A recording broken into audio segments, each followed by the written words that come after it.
Everyone polish your swords, break out your best kimonos, bring out your sandals, because today we're going to be talking about the next act in Wano Kuni.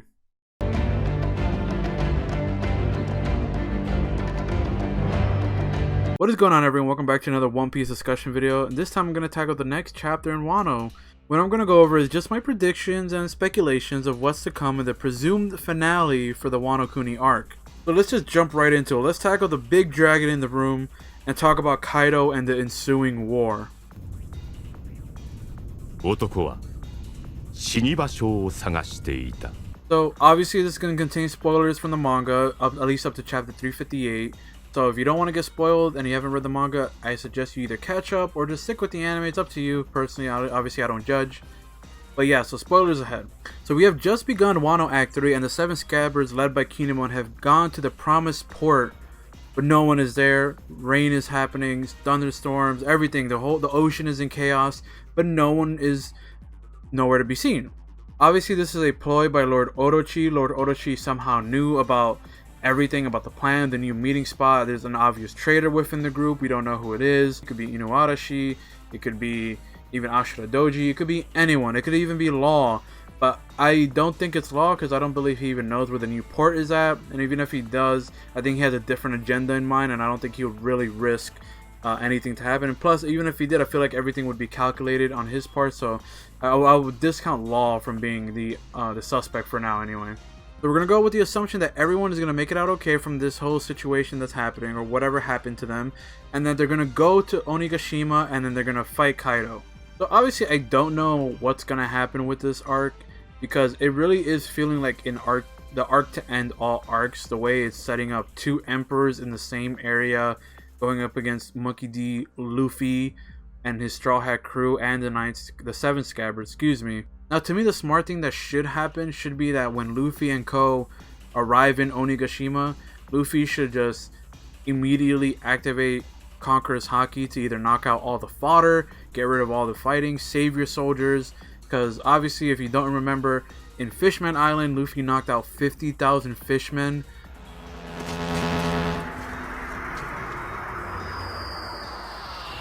The way I see it, his Haki has leveled up a lot since then. That was like the first arc post time skip, so he should have at least leveled up and probably even gotten stronger Haki, especially fighting people that have the same Conqueror's Haki like Doflamingo, Katakuri, and the like. So what that basically means is that what's left of Kaido and company's army, if Luffy doesn't knock out all of them, because either some have enough willpower, or they obviously have enough like higher tier strength, like Captain or a Gifter, or stuff like that, characters that are obviously stronger than the normal fodder, then obviously Conqueror's Haki would not affect them at all. Because I see the way the arc is going to break down. I'm going to break it down basically how a traditional arc feels like in One Piece, pretty much just on the assumptions of the past. The way One Piece is set up is Luffy fights Big Bad Boss while his Straw Hat crew and the rest of his crew, whoever's part of his group, fight basically like the commanders and the underlings of said Big Bad Boss.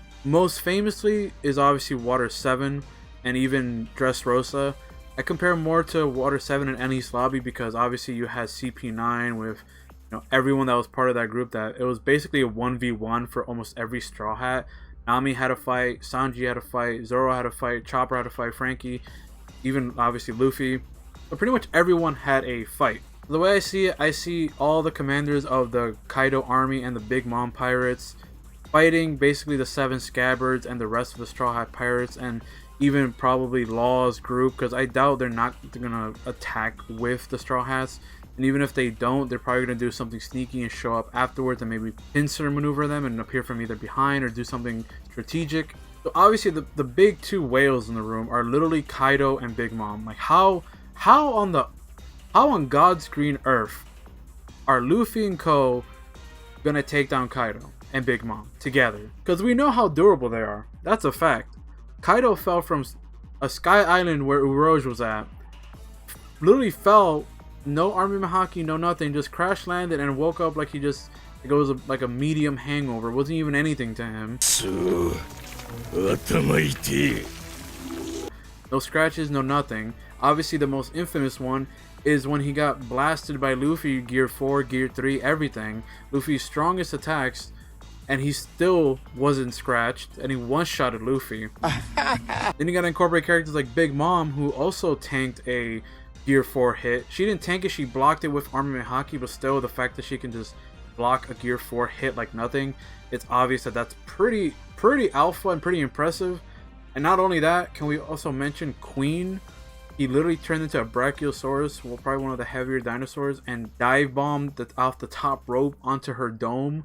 And all it did was jog her memory, because she didn't knock out because of that. She literally just fell asleep because of either the lack of food and all the energy she spent chasing Luffy in the Udon prison. So these two are beasts, to say the least. So I'm going to go over 2 or 3 things that I think are going to happen in the ending of Wano, or the way that they're going to beat at least Kaido. I do not see them beating both the Big Mom Pirates and the Kaido Pirates. At least I think Kaido is the one that's going to go down here. First one being, I'm just going to get the worst one out the way. The first one being Tama's Kibidango.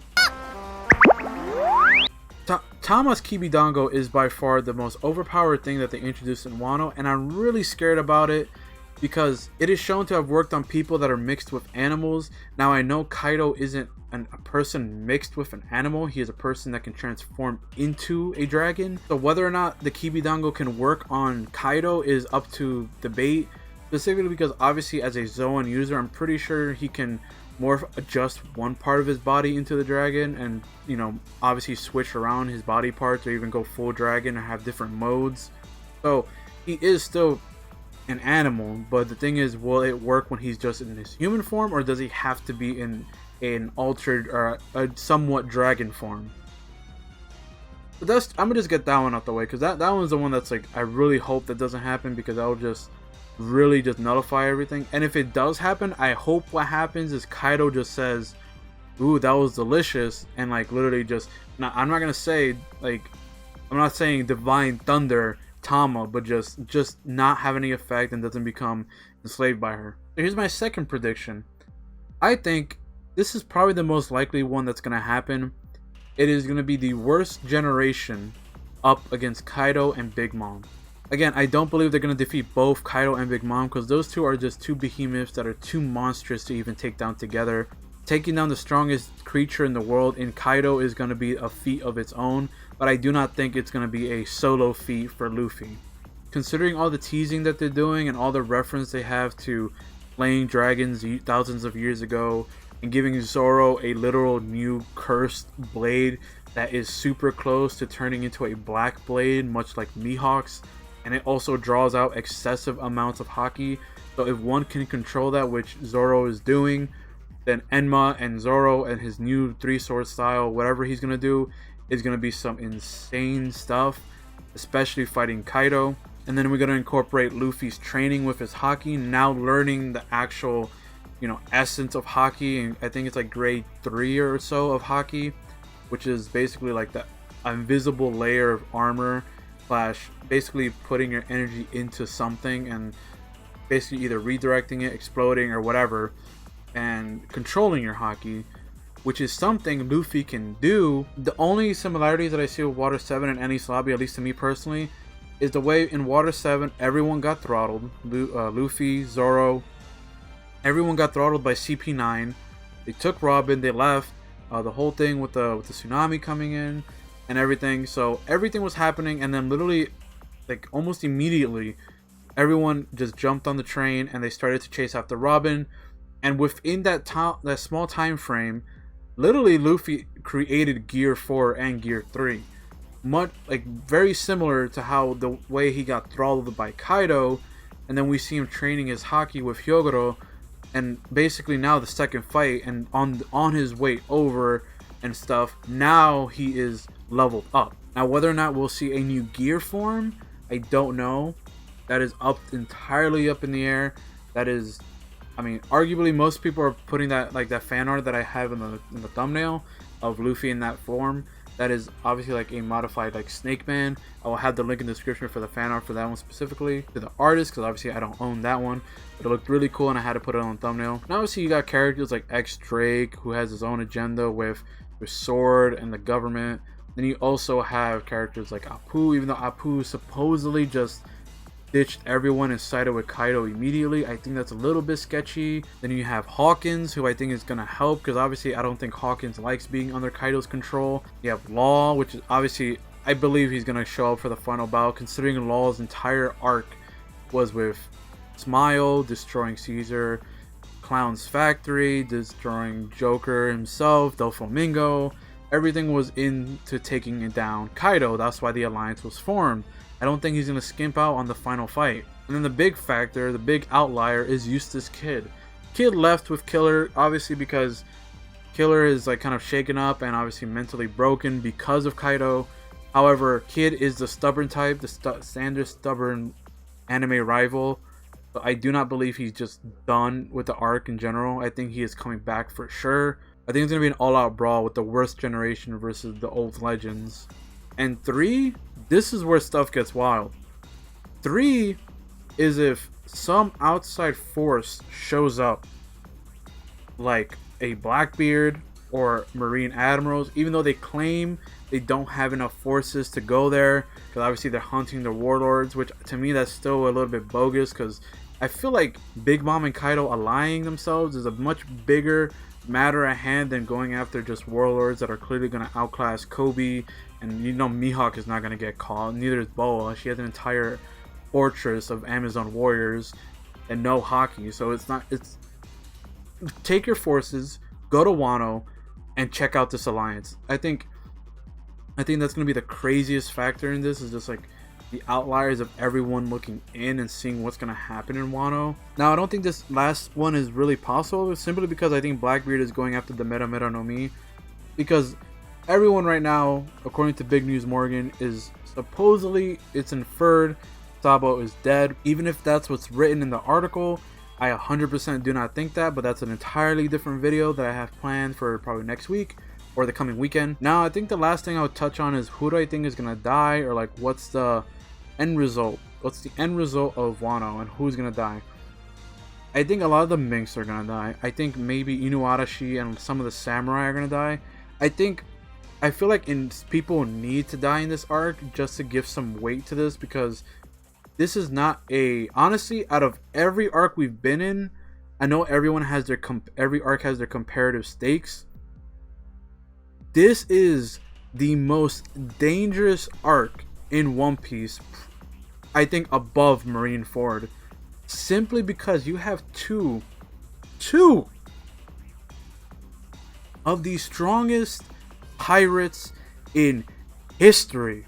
I think a lot of characters are gonna die, either be it Minks, samurai, fodder samurai. I think a lot of the scabbards are probably either gonna get injured or really damaged or just die in general. The way I feel it, the most impactful death that can happen in Wano Kuni is if Kinemon dies. Now, I don't want Kinemon to die, but I feel like he's such an important character to just everyone. Momonosuke, everyone's like, he's been the one that's been grouping everyone together and leading this charge against Kaido, leading everyone to fight against Kaido, leading for the revolution. And him, I feel like him going out in basically his mission, I feel like that would be a nice hero's end, samurai's end to Kinemon. But I do feel like maybe other scabbards are gonna die, maybe Ashura Doji. Even though Ashura Doji is arguably the strongest scabbard with them right now, considering he can fight Jack the Drought with like no problem, and even can like just stand in the same area with Kaido, and Kaido wants him as a subordinate, not just threatening him and breaking his will. That just shows you how much powerful Ashura Doji is to a lot of people in general in this arc. The craziest thing I can think of at the end of the day is that Wano ends, either Kaido and Big Mom, or either both lost, one of them lost, and then every admiral, every marine that was in the area shows up to just, or even Blackbeard shows up to just take over what's left and to take more devil fruits into his arsenal, because that's what Blackbeard does, to give his comrades even more power, and or even himself, if he wants to take the dragon fruit and have 3 devil fruits, which would be a flying dragon with Tremor no Mi and the darkness fruit. That would be an insane thing. So that I can see that happening, and the news of either what's happened to Sabo or something coming right at the end to just trigger like the next big arc of One Piece, which is something I'll talk about in my next One Piece discussion video, so stay tuned for that. So with all that being said, hope you guys enjoyed this video. I know it's like kind of all over the I know it's kind of all over the place simply because it's just really a whole bunch of speculation and just conjecture. I do think the Minks and stuff in general are going to do a pivotal role in fighting, like, you know, like Queen and King and all those cats. But just in general, I do not think, I know this video was a little bit all over the place. It's just because like there's a lot of stuff happening in Wano Kuni right now, and I just wanted to just splatter all my thoughts into one video and see what do you guys think as well. Like, what do you think is going to happen to any of the possibilities that I said? Do you think that any of that is going to happen, or do you just think it's going to be kind of standard and like they're going to fight both of them, beat both Big Mom and Kaido, and then kind of walk away unscathed? Which I really don't think is the case, especially as Oda is not afraid to show Luffy just get manhandled by Kaido like he did before. So it's no secret that these emperors are no joke. Make sure you guys leave a like, comment, subscribe, and share the video if you enjoyed, and follow my Twitter, Instagram, and my Snapchat, or mainly just my Twitter really. And yeah, I'll see you guys for the next One Piece discussion video, where I'm going to be talking about the next arc in One Piece. Is it going to be a Marineford 2, or is it going to be a revenge arc against Mary Joa? All that being said, see you guys in the next one. Bye guys.